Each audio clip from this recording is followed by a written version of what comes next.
ഇന്നിങ്ങനെ ബാൽക്കണിയിൽ സൂര്യാസ്തമയം കണ്ടിരിക്കുമ്പോൾ തോന്നി ഇന്ന് വീഡിയോ ഷൂട്ട് ചെയ്താലോ. ആദ്യമായിട്ട് ഷൂട്ട് ചെയ്യുന്നതാണ്. ഇന്നിങ്ങനെ ചിക്കൻ റാപ്പ് ആക്കാനാണ് പ്ലാൻ. ഫ്രിഡ്ജിലുണ്ടായ ലെറ്റ്യൂസ്, ടൊമാറ്റോ, ഉള്ളി, ക്യാരറ്റ്, കക്കിരി, അങ്ങനെ എല്ലാം കുനുകുനാന്നേ ആയിരുന്നു. സോറി, ഞാനിവിടെ ക്യാരറ്റും കക്കിരി എടുത്തിട്ടില്ല. ഞാൻ ഫ്ലോയിൽ പറഞ്ഞത് എൻ്റെ കയ്യിൽ ഉണ്ടായിരുന്നില്ല. ഞാൻ ടൊമാറ്റോ, ലെറ്റ്യൂസ്, ബെൽ പെപ്പർ അങ്ങനെ ഒന്നുമില്ല, നമ്മൾ ക്യാപ്സിക്കം അത്ര തന്നെ. അതായത് എൻ്റെ കയ്യിൽ യെല്ലോ ഉണ്ടായതുകൊണ്ട് ഞാനെടുത്തു. പിന്നെ എനിക്ക് വീഡിയോ എടുക്കുമ്പോഴാണ് എനിക്കൊരു അമ്മിളി പറ്റിയത് മനസ്സിലായത്. അതെന്താണെന്ന് എനിക്ക് ലാസ്റ്റ് മനസ്സിലാവും. അങ്ങനെയെല്ലാം കട്ട് ചെയ്തിട്ട് ഞാൻ ഉള്ളി കട്ട് ചെയ്തിട്ട് ഇങ്ങനെ നിരടുന്നുണ്ട്. അതാകുമ്പോൾ നമ്മൾ ആ ഒരു സ്ലൈസ് ആയിട്ട് കിട്ടും. അങ്ങനെ ഇതൊക്കെ കട്ട് ചെയ്തു. ഇനി ചിക്കൻ മാരിനേറ്റ് ചെയ്യാം. പൊതുവേ ബോൺലെസ് ചിക്കനാണ് എടുക്കേണ്ടത്. എൻ്റെ കയ്യിൽ ബോൺലെസ് ഇല്ലാത്തതുകൊണ്ട് ബോണുള്ള ചിക്കൻ ഞാൻ ആ ഒരു ഫ്ലഷ് പാർട്ട് മാത്രം എടുത്ത് മാറ്റിയിട്ട് കുറച്ച് പാപ്രിക്ക, മഞ്ഞൾപ്പൊടി, കുരുമുളക് പൊടി, അതുപോലെ ഗരം മസാല, ഉപ്പ് ഇതെല്ലാം ആഡ് ചെയ്തിട്ട് നന്നായി മിക്സ് ചെയ്തിട്ട് ഒരു 10-15 മിനിറ്റ് മാരിനേറ്റ് ചെയ്യാൻ വെച്ചു. ഒരു മണിക്കൂറും കൂടി മാരിനേറ്റ് ചെയ്ത് നല്ലതായിരിക്കും. പിന്നെ ഞാൻ കുറച്ച് ഒറിഗാനും കൂടി ആഡ് ചെയ്തു. എനിക്ക് സമയമില്ലാത്തതുകൊണ്ടാണ് ഞാനങ്ങനെ ഇതാക്കിയത്. അത് നന്നായി മിക്സ് ചെയ്തിട്ട് ഞാനിവിടെ കുക്ക് ചെയ്യുന്നത് ഒലീവ് ഓയിലാണ്.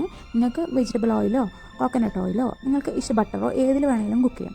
ഞാൻ കുറച്ചും കൂടി ഹെൽത്തിയർ ആയിക്കോട്ടെ എന്ന് വിചാരിച്ചിട്ടാണ്. ഞങ്ങൾക്ക് പിന്നെ ഇവിടെ വെജിറ്റബിൾ ഓയിൽ ഞങ്ങൾ യൂസ് ചെയ്യാറില്ല. കാരണം അത് ഹെൽത്തിയർ അല്ലല്ലോ എന്ന് വിചാരിച്ചിട്ട് വല്ലപ്പോഴേ വാങ്ങാറുള്ളൂ. അങ്ങനെ യൂഷ്വലി ഉണ്ടാവാറില്ല.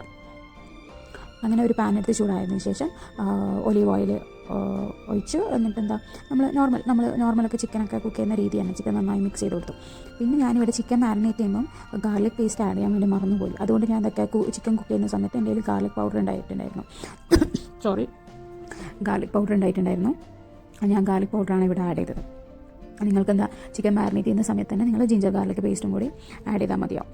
ഇത് ചിക്കൻ ഇങ്ങനെ കുക്കായി വരുമ്പം ഞാനൊക്കെ ഒരു ചെറിയൊരു ടേസ്റ്റിന് വേണ്ടിയിട്ട് ഒരു കുറച്ച് സോയാ സോസ് ആഡ് ചെയ്തു. നിങ്ങൾക്ക് വേണമെങ്കിൽ ചില്ലി സോസോ ടൊമാറ്റോ സോസോ നിങ്ങൾ ഇഷ്ടത്തിന് മാരിനേഷൻ വേറെ എന്തെങ്കിലും ആണ് മാരിനേറ്റ് ചെയ്ത് ഒരു ബേസിക് മാരിനേഷനാണ് ഞാനിവിടെ ചെയ്തത്. വലിയ ഡെക്കറേഷനൊന്നുമില്ല. പിന്നെ ഞാനിവിടെ അതിന് ചിക്കൻ കുക്കാവുന്ന സമയം കൊണ്ട് തന്നെ അതിന് നമ്മൾ സോസ് റെഡിയാക്കാം. ഞാനിവിടെ എടുത്തിരിക്കുന്നത് മയോണൈസും tomato sauce, chilli sauce, mustard sauce ഇതും കൂടിയിട്ട് മിക്സ് ആക്കിയിട്ടാണ് ചെയ്യുന്നത്. ഇതിൽ വേണമെങ്കിൽ നിങ്ങൾക്ക് ഗാർലിക്ക് പിന്നെ ചതച്ചത് ഗാർലിക് പേസ്റ്റ് കുറച്ച് ആഡ് ചെയ്യാം. പിന്നെ അതിൽ പെപ്പർ ആഡ് ചെയ്യണമെങ്കിൽ പെപ്പർ ആഡ് ചെയ്യാം. നിങ്ങൾ ഇഷ്ടത്തിന് നിങ്ങൾക്ക് സോസ് ഉണ്ടാകും. ഞാനിവിടെ യൂഷ്വലി ചെയ്യുന്ന ടൈപ്പാണ് ഇവിടെ ചെയ്യുന്നത്. ഇത് നന്നായിട്ട് മിക്സ് ചെയ്തിട്ട് അതൊന്ന് സൈഡ് ചെയ്ത് വെക്കാം. കാരണം ആ സമയം കൊണ്ട് ചിക്കൻ കുക്കായിട്ടുണ്ട്. നമ്മൾ സമയം കളയണ്ടല്ലോ. ബേസിക്കലി അതാണ്. ചിക്കൻ കുക്ക് ചെയ്യുന്നതിൻ്റെ ഇടയിൽ നമ്മൾ പിന്നെ റാപ്പിന് വേണ്ടിയിട്ടുള്ള സോസും കൂടി റെഡിയാക്കി. പിന്നെ ഞാനിവിടെ ഉണ്ടാക്കുന്നത് ഞാൻ തന്നെ വീട്ടിൽ തന്നെയാണ് കുബൂസ് ഉണ്ടാക്കുന്നത്. നിങ്ങൾക്ക് ടോട്ടൽ ബ്രെഡ് ഉണ്ടെങ്കിൽ ടോട്ടലിൽ ചെയ്യാം. ഇത് പൊറോട്ടയിൽ ചെയ്യാം. ഇല്ലെങ്കിൽ നിങ്ങൾക്ക് ചപ്പാത്തിയിൽ ചെയ്യാം. അങ്ങനെ ഇഷ്ടമുള്ള ചെയ്യാം. ഞാനിവിടെ കുബൂസ് ഉണ്ടാക്കിയത് ആട്ടമാവ് വെച്ചിട്ടാണ്. അങ്ങനെ കുബൂസ് ഉണ്ടാക്കിയിട്ട് അതിൽ നമ്മളുണ്ടാക്കിയ സോസും കൂടി സ്പ്രെഡ് ചെയ്തിട്ട് നമ്മൾ ചിക്കനും വെജിറ്റബിൾസൊക്കെ വെച്ച് റാപ്പ് ചെയ്യുക. അടിപൊളി ടേസ്റ്റാണ്. എൻ്റെ കയ്യിൽ നിന്ന് വീഡിയോ ഡിലീറ്റ് ആയിപ്പോയി. എല്ലാവരും ട്രൈ ചെയ്യുക.